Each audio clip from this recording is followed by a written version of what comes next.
Brought to you by V-Guard. नमस्कार, TV9 मराठीमध्ये आपल्या सगळ्यांचं स्वागत। मी निखिला। महत्त्वाच्या बातमीनं बुलेटिनची सुरुवात। महसूल मंत्री राधाकृष्ण विखे पाटलांना महाराष्ट्रामध्ये फिरू देणार नाही।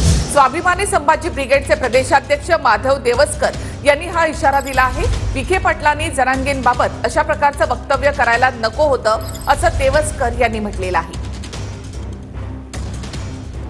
शहरामध्ये बेताल वक्तव्य केल्या या वक्तव्याचा स्वाभिमानी समाजाच्या वतीने आम्ही जाहीर निषेध करतो। हे विखे पाटील स्वतःचा मुलगा निवडून आणू शकले नाही, स्वतःच्या मुलाचा पराभव झाला, त्याचं कुठेतरी खापर फोडण्यासाठी जाणीवपूर्वक मनोज जरांगे पाटलाला म्हणतात की मनोज जरांगे पाटील म्हणजे समाज नाही, तर सर्व महाराष्ट्रातील सर्व मराठा समाज हे जरांगे पाटला सोबत आहे। असे बेताल वक्तव्य अशा मंत्र्यांना करणं सोबत नाही। जर असे वक्तव्य पुन्हा जर करत असेल तर या विखे पाटलांना आम्ही महाराष्ट्रात फिरू देणार नाही। मराठ्यांच्या नेत्यांनी मराठ्यांवरच आरोप करणं बंद करा। राधाकृष्ण विखे पाटलांच्या टीकेला मनोज जरांगे पाटील यांनी उत्तर दिलं। तुमच्यासारख्यांमुळे एक दिवस जात मरेल, असं मनोज जरांगे म्हणाले। मराठा आरक्षणाचं आंदोलन भरकटलं असल्याचं विखे पाटील म्हणाले होते। असं की मुळात आरक्षणाचे आंदोलन हे आता भरकटत चाललेले आहे, याचं गांभीर्य कमी झालेलं आहे। जरांगेंच्या प्रत्येक प्रश्नाला उत्तर दिलं पाहिजे असं नाहीये। आम्ही सुद्धा मराठा समाजासाठी काम करणारे कार्यकर्ते आहोत, त्यामुळे मागे म्हटलं होतं की मनोज जरांगे म्हणजे मराठा समाज नाही ना, बाकी या समाजासाठी काम करणारे लोक भरपूर आहेत। आम्ही तर प्रत्यक्ष ग्राउंडवर काम करणारे कार्यकर्ते आहोत। काय वेळ आली जातीवर? तुमच्या आसपासचे सगळे ओबीसीचे नेते मराठ्यांच्या विरोधात यायला लागलेत।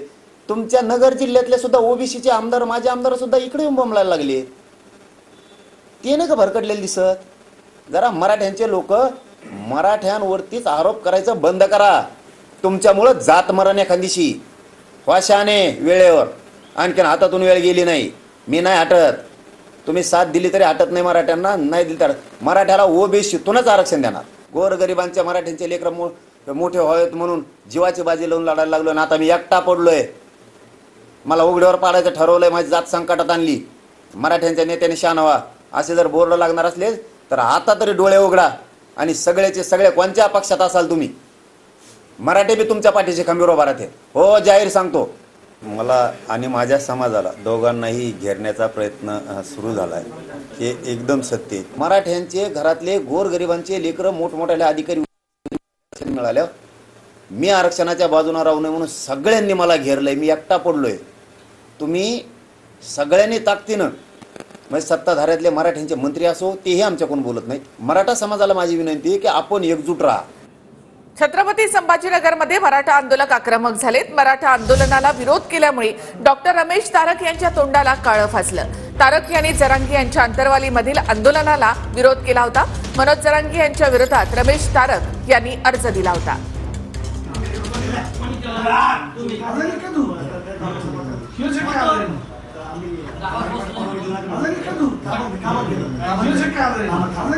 ते बाहेर येऊन बसल्यानंतर माझ्याकडे पेशंट चालू होतं।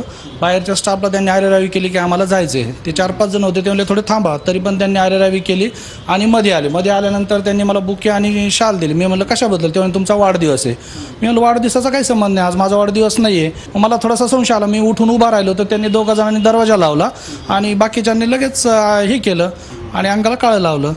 त्याच्यातून त्यांची मानसिकता लक्षात येते। शिक्षक मतदारसंघ निवडणुकीमध्ये मतांसाठी पैसे आणि प्रलोभनांची सुनामी आली। पतीला रेमंडचा ड्रेस, पत्नीला महागडी पैठणी आणि सोन्याची नथ। जळगाव जिल्ह्यामध्ये अनेक मतदारांना उमेदवारांकडून घरपोच असं महागडं गिफ्ट पार्सल दिलं जाते।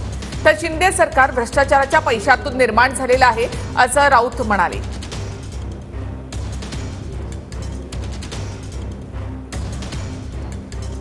त्याचं मुख्यमंत्री शिंदे सरकार हेच मुळे भ्रष्टाचाराच्या पैशातून निर्माण झालं। त्यांचं धोरण असं आहे, पैशातून सत्ता, सत्तेतून पैसा, पुन्हा सत्ता, माणसं आणि मतं विकत घ्यायची, हे त्यांचं धोरण आहे। त्यानुसार त्यांनी नथी वाटल्या असतील, साड्या वाटल्या असतील, अजून काय वाटलं असेल, पण शिक्षक स्वतःला बाजारात उभं करून घेणार नाही विकण्यासाठी।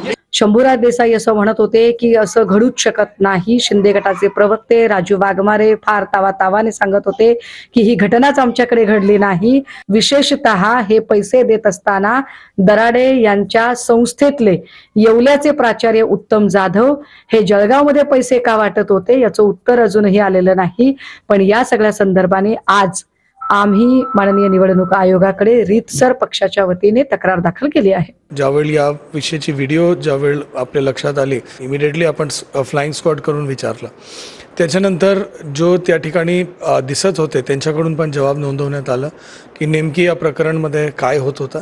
त्यांच्याकडून जो जबाब प्राप्त आहे ते जबाब आपण आपले जो मतदान निवडणूक निर्णय अधिकारी आहे त्याला म्हणजे आदरणीय विभागीय आयुक्त साहेब आहेत त्यांच्याकडे आपण आता सादर करणार आहे आणि अंतिम निर्णय त्यांच्या स्तरावर याबद्दल होणार आहे. मी त्यांना उभं केलं नाही, माझ्या पक्षाने त्यांना एबी फॉर्म दिला, आमच्या अध्यक्षांनी त्याला उभं करायचं ठरवलं. आता तुम्ही खेळता तो काय क्रिकेट खेळ आहे का? कसली खेळी आहे ती? राजकीय खेळीच आहे ना.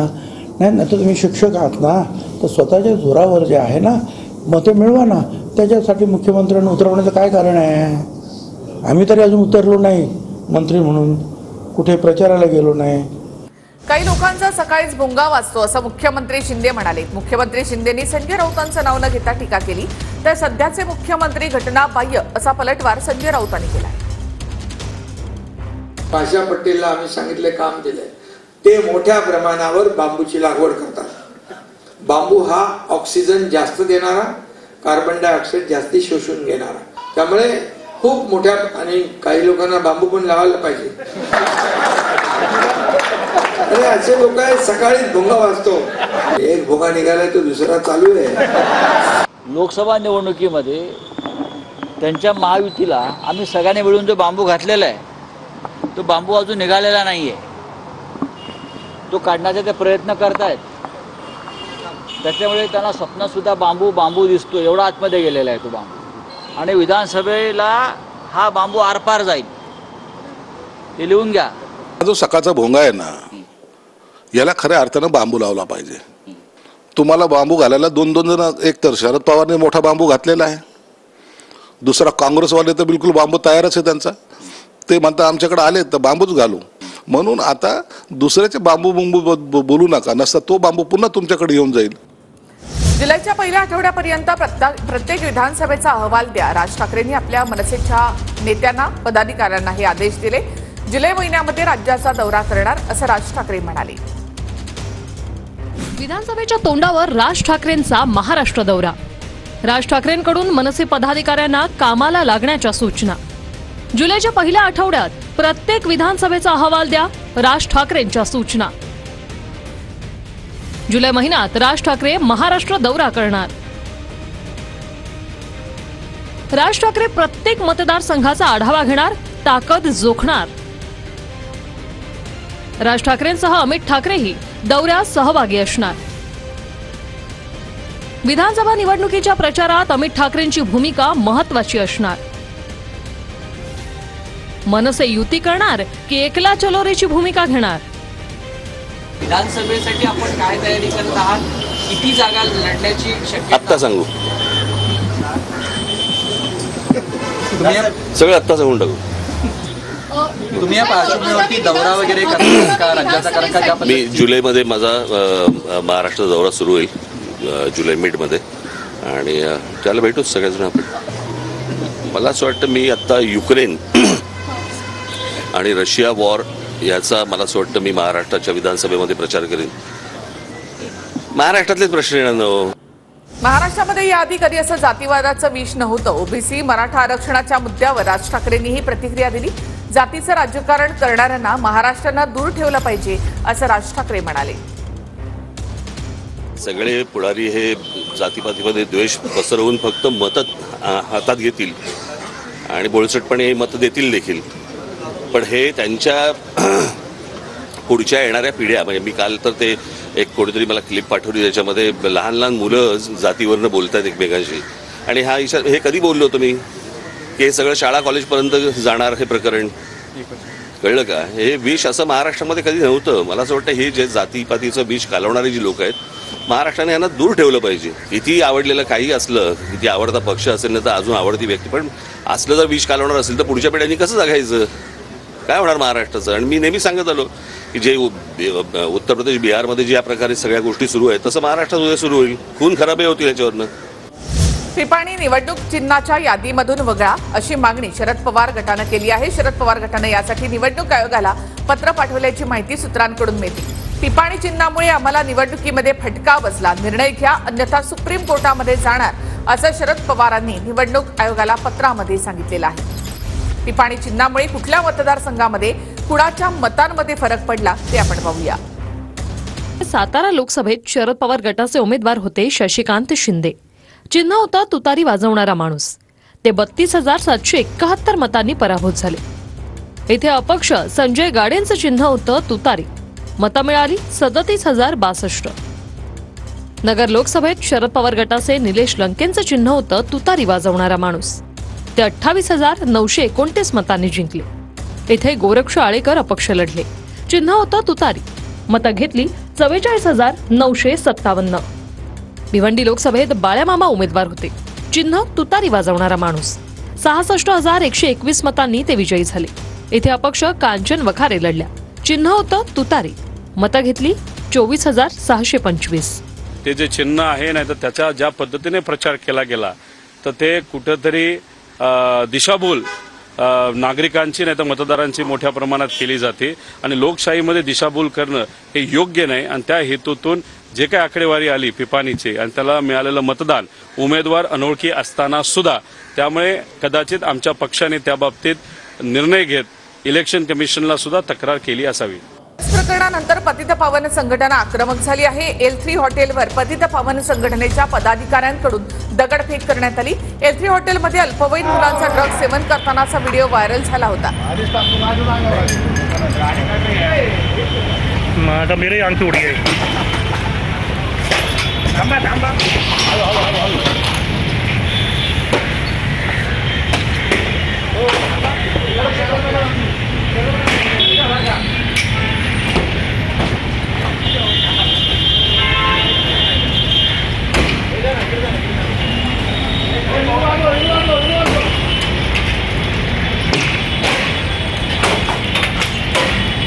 पालकमंत्री राहिलात पुणे शहराचं, कशा पद्धतीने हे मी पालकमंत्री असतानाही अगदी ह्या प्रकारच्या पण नाही, पण ज्याच्याबद्दल सगळेजण चिंता करतील अशा घटना घडल्याच नाहीत. म्हणजे घडल्यात तर मला आठवत नाही, तुम्हालाही आठवत नाहीत. घडल्यात नाही असा दावा करता येत नाही ना. पुण्याची लोकसंख्या एक काळ 14 लाख होती, ती करता करता 70 लाख झाली. ती काही नॅचरल ग्रोथ नाही आहे. तर मोठ्या प्रमाणावर उद्योगामुळे, शिक्षणामुळे, हॉस्पिटल चांगली झाल्यामुळे, इंडस्ट्री वाढल्यामुळे ही गर्दी वाढत चालली.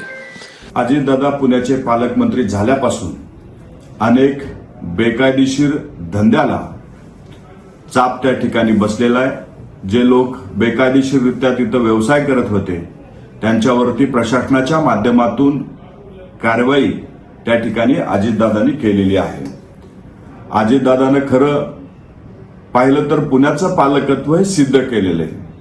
काही लोक पालकमंत्री म्हणून त्या ठिकाणी राहिले आणि खुर्च्या गरम करून गेले, पण पालकत्व हे काय असतं हे अजितदादांनी आपल्या कामाच्या माध्यमातून दाखवून दिलेलं आहे.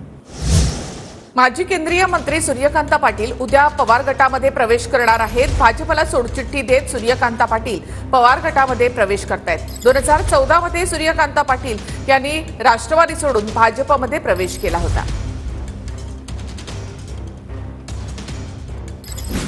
सूर्यकांता पाटील उद्या शरद पवार गटात प्रवेश करणार. 1970 ते 1972 जनसंघ नेत्या आणि भाजप महिला आघाडीच्या प्रमुख. 1980 मध्ये हदगाव विधानसभेतून काँग्रेसच्या तिकिटावर निवडणूक जिंकल्या. 1991 मध्ये काँग्रेसकडून नांदेड लोकसभा लढवत 1,37,000 मतांनी विजयी झाल्या. 1999 मध्ये राष्ट्रवादीत प्रवेश. 98 मध्ये हिंगोली लोकसभा लढवली आणि विजयी झाल्या. 2014 पर्यंत राष्ट्रवादीत राहिल्या, नंतर भाजपत प्रवेश केला. 2014 मध्ये काँग्रेसने राजू सातवांना उमेदवारी दिल्यानं त्यांनी भाजपत प्रवेश केला. आणि आता महत्त्वाच्या बातम्या आपण पाहूया. येत्या 2 दिवसांमध्ये मोठा घोटाळा बाहेर काढणार आमदार रोहित पवार यांचा इशारा. ट्विट करून मोठा खुलासा करणार असल्याची रोहित पवार यांची माहिती. नीट यूजीसी घोटाळ्यामधील आरोपी जलील पठाणला 7 दिवसांची पोलीस कोठडी. पठाणवर नीट परीक्षेमधील विद्यार्थ्यांना गुण वाढवून दिल्याचा आरोप. नीट परीक्षा गैरव्यवहार प्रकरणी जलील पठाण अटकेत. नीट परीक्षा गोंधळासंदर्भात रोहित पवारांनी घेतली राज्यपाल रमेश बैस यांची भेट. तात्काळ पेपरफुटी संदर्भातील कायदा करा, रोहित पवारांची राज्यपालांना विनंती. पंकजा मुंडे यांच्याविषयी आक्षेपार्ह पोस्ट केल्यामुळे ओबीसी बांधव आक्रमक. ओबीसी बांधवांकडून जिंतूर बंदची हाक. आक्षेपार्ह पोस्ट केल्यामुळे एकावर जिंतूर पोलीस ठाण्यामध्ये गुन्हा दाखल. Brought to you by V-Guard.